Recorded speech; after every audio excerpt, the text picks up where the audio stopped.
एक शहर में मुराद नामी शख्स रहा करता था। वो बहुत ही कंजूस था और सिर्फ वही नहीं, पूरी फैमिली बहुत कंजूस थी। एक दिन सुबह, अरे बेगम, जल्दी से नाश्ता ले आओ, मैं लेट हो रहा हूँ। जी अभी लाई। बच्चों आप लोग भी नाश्ता करो और स्कूल जाओ। चाय में मक्खी गिर जाती है। तुझे मेरी ही चाय मिली थी डूबकर मरने के लिए। मुराद चाय में से मक्खी निकाल कर चूस कर फेंक देता है। अम्मा मुझे भी घी लगा कर दें। लाओ, मैं लगा देता हूँ। बेगम, घी का डब्बा तो लाओ जरा। फिर मुराद घी के डब्बे पर रोटी को रगड़ कर दे देता है। अच्छा बेगम, मैं ऑफिस जा रहा हूँ।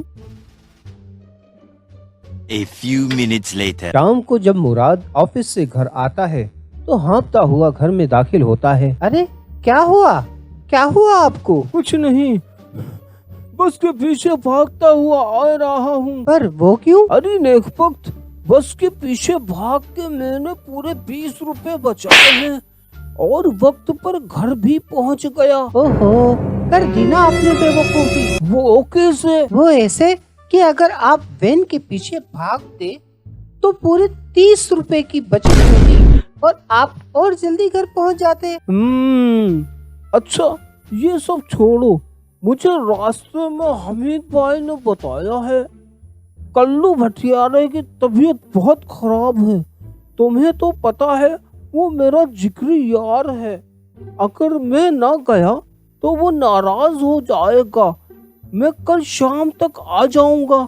और हाँ, घी का डब्बा मैंने अलमारी में रख दिया है, कहीं मेरी गैर मौजूदगी में बच्चे घी खत्म ही ना कर दें। ये कहकर वो घी का डब्बा अलमारी में रख देता है और ताला लगा कर चला जाता है।